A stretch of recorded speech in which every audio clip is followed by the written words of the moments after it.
To continue in the study of تذكرة السامع والمتكلم of Ibn Jamaah rahimahullah, we have reached point number 6 from what he is mentioning now in regards to the manners of the scholar in his dars, in his lesson. Number 6, he mentions that the scholar, they should not raise his voice above that which is needed. He should not raise his voice above that which is needed, nor should he lower it to the extent where the complete benefit can be reached.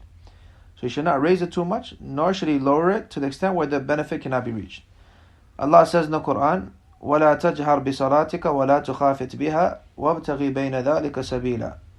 And offer your salat prayer neither aloud nor in a low voice, but follow a way between. And Shaykh Salih al-Usayn mentioned that this verse is the foundation in knowing the manners of the voice. That this verse is from the foundations of knowing the manners of the voice. Meaning one does not raise it above that which is needed, nor should lower it to an extent where the benefit cannot be reached. Then the author rahimahullah mentioned that Al-Khatib al-Baghdadi reports in Al-Jami' from the Prophet alayhi salatu wassalam that Allah Azza wa Jal loves the light voice and hates the loud voice. That Allah loves the light voice and hates the loud voice. Now this narration, Shaykh Abu Amr al-Hajuri mentions, is very weak. That this narration is very weak and not authentic from the Prophet alayhi salatu wassalam. And a benefit he mentions, then the author mentions, Shaykh Abdul Hamid al-Hajuri mentioned that at times it's permissible to raise the voice when discussing knowledge. For it comes in Sahih Bukhari that he placed a chapter heading where he said, Bab Raf'u Sawt bil Ilm, chapter raising one's voice with knowledge. And it comes in their narrations that indicate upon the permissibility of raising the voice at times. Especially the fact that the Prophet ﷺ, when he would give the khutbah, his eyes would become red, and his voice would be loud, and he would show severe anger, as if he was warning an army from coming. So this shows that at times it's permissible or allowed to raise the voice if needed. But if not needed, one should not raise the voice. And also at times it is recommended and legislated that one lowers the voice, but should not lower to the extent where the benefit cannot be attained. Then the author mentions that Abu Uthman Muhammad ibn al-Shafi'i said, the son of al-Shafi'i, said, I have not seen my father raise his voice whilst debating at all. Al-Bayhaqi mentioned, he said he intended, and Allah knows best, above his customary voice. Meaning at the time of debate, he did not raise his voice above that which was customary from his voice. So a person or an individual should stick to his normal voice and not overburden himself. Should stick to his normal voice and not overburden himself. For some people, naturally they have a voice which is loud, and some people have a voice which is low. But he should try to find the middle path in which it does not go too loud and it does not go too low.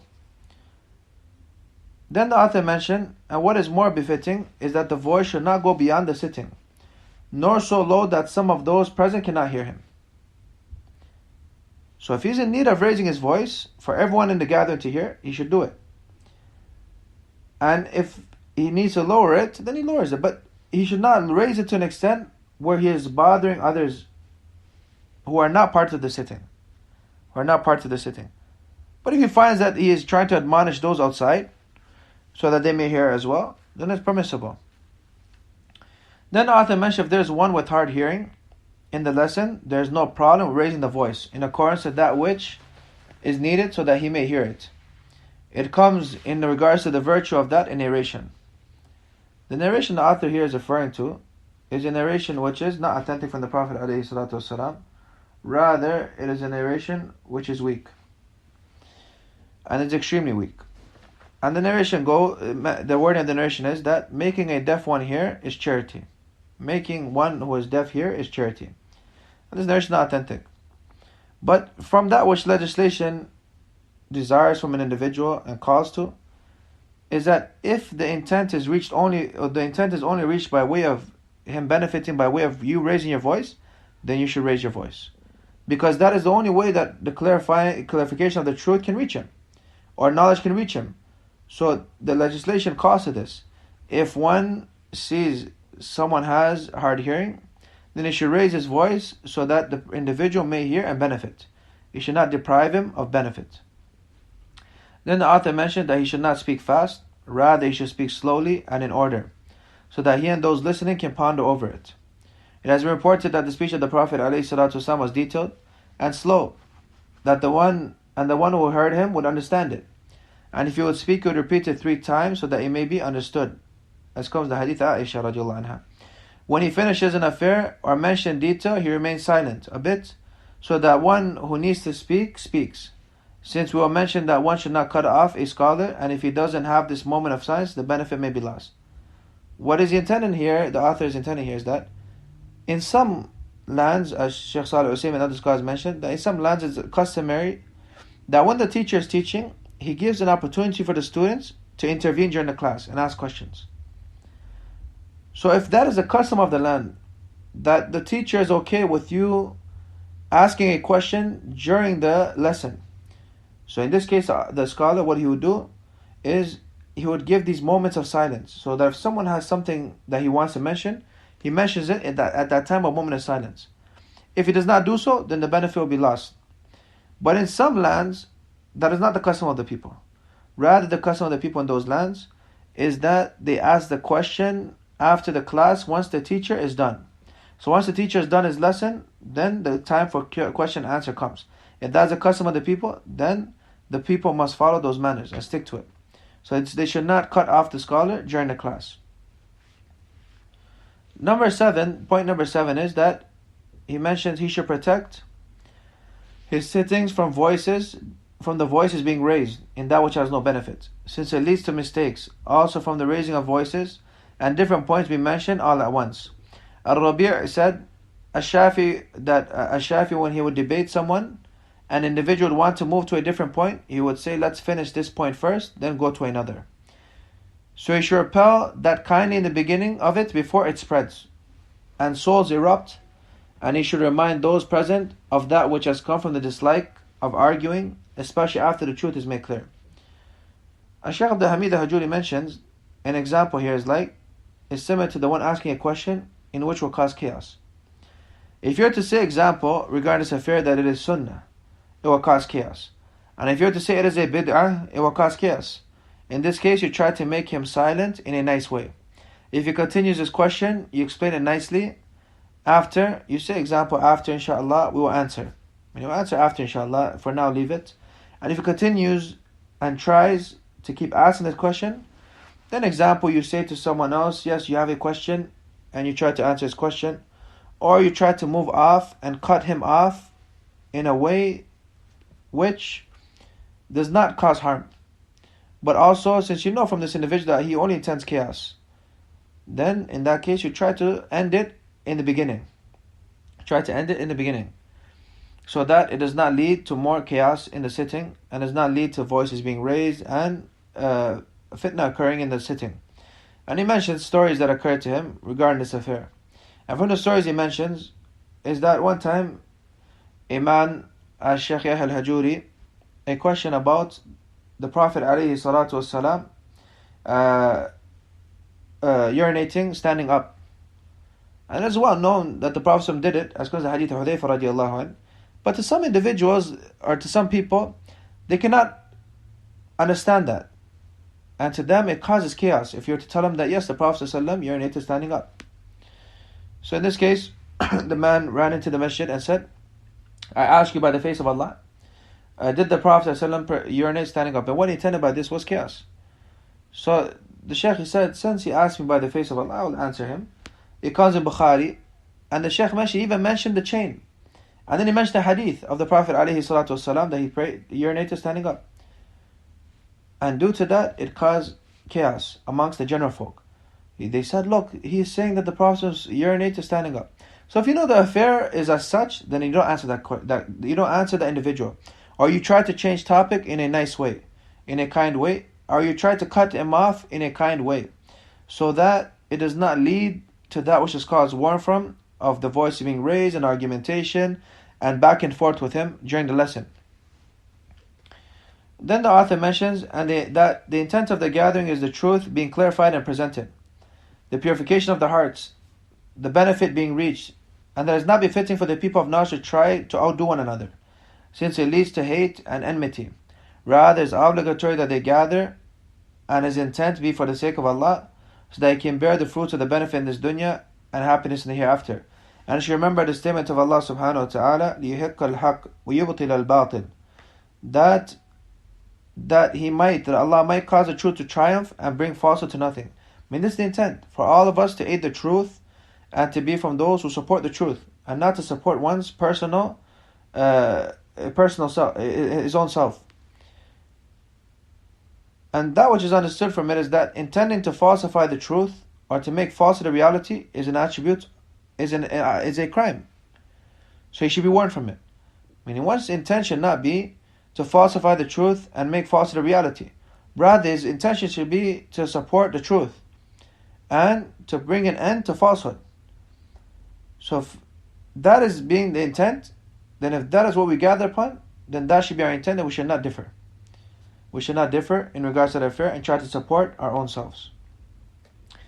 Number 8, the last one we'll take for today, is that he should rebuke the one who transgresses in his arguing, or argues with falsehood or bad manners, or leaves off justice after the truth has been clarified, or yells without benefit, or has bad manners towards other than him from those present or not, or raises himself in the sitting above those who are more befitting than him in the sitting, or if he sleeps or speaks with someone else during the class, or laughs or makes fun of one present, or does that which takes away the manners of a student in a gathering. The detail of it will come inshaAllah, and all of this with the condition that it does not lead to a greater harm. And if one were to ponder over these manners, subhanAllah, these are manners which leads to love between people and leads to benefiting from a teacher and the other students benefiting as well. Example, one does not speak with others during the class and disturb others. One does not laugh during the class. One does not make fun of one present. One does not take away from the gatherings of the student knowledge. He should not do stuff and affairs which takes away from the gathering, which it should be a must that you honor. A gathering of knowledge is a gathering which deserves honor. So you should have manners which honor that gathering. For Allah has honored that gathering until the malaika they attend that gathering. So you should be from those who also honor that gathering of knowledge. As the Prophet ﷺ said, مَجْتَمَعَكُمْ فِي بَيْتٍ بُيُوتِ اللَّهِ, that no people gather in the house from the house of Allah, يَتْلُونَ كِتَابَ اللَّهِ يَتَدَارَسُونَهُ بَيْنَهُم, that they recite the book of Allah and they study amongst themselves. إِلَّا نَزَلَتْ عَلَيْهِمُ الرَّحْمَةِ وَحَفَّتْهُمُ الْمَلَائِكَةِ, that the mercy sends down upon them and the angels they surround them. So this is something which is important. We honor this. It's important that we honor sittings like this, and we do not do affairs we do not do things which take away from the honor of these sittings. Now it must be understood that when you rebuke someone in this affair, that it should be, the rebuke is so that it could be held, that he can be held back from the evil he's committing. But if rebuking will lead to a greater evil, then he should look at other ways to get rid of this evil. As Shaykh Salih Hussein mentioned, that this rebuking is from the great foundations of teaching, which is a must to pay attention to from those who teach, and those who learn should know it as well, since knowledge is not attained except with manners. One learning might not have something from manners, and his teacher is like a father to him. So it is befitting that one realizes that the teacher rebuking him or advising him is for him to stop something which is not right, and the intent is to let the benefit reach him and correct his manners in his knowledge. Meaning that rebuking is something which is needed at times, for the teacher is aware of the manners and the student may not be aware of it. So when the teacher rebukes the student, it does not mean he is trying to belittle him. Rather, he is trying to teach him so that he may be from those who have manners with this knowledge so that he benefits from this knowledge. Then he mentioned it's befitting that he puts a smart, intelligent one in charge of placing those present in accordance to their status. Example, someone from the people of Najd enters, he puts him forth, and a kid enters, he pushes him back. To awaken the sleeping one, I mean this individual who's in charge should awaken the sleeping one. To point to the one leaving off a manner they should be doing. To point to the one leaving off a man they should be doing. And it's important that one does not only indicate to an individual who is doing something which he shouldn't be doing, but rather you should indicate towards him if he is not doing something which he should be doing as well. An example of that is, as many brothers know, that an individual should come to class, or a student should come to class with a pen and paper. If he is sitting there with the pen and paper and he's not writing, it's just merely in his hands, it should be indicated to him that, brother, write these benefits, you should write them. Or if he does that which is a must for him to leave off, then this individual who is in charge should indicate to him, leave off this affair. To command him with listening to the lesson and remaining silent for it. So this is something which the scholars have mentioned, that someone be placed in charge to take care of these affairs. As a teacher, he's busy teaching. So if someone who is smart and intelligent, as the author here mentions, is put in place and in charge of taking care of these affairs, then it's something which is good. It is something which is good. And with this, inshallah, we'll stop and continue next week, inshallah. Subhanakallah.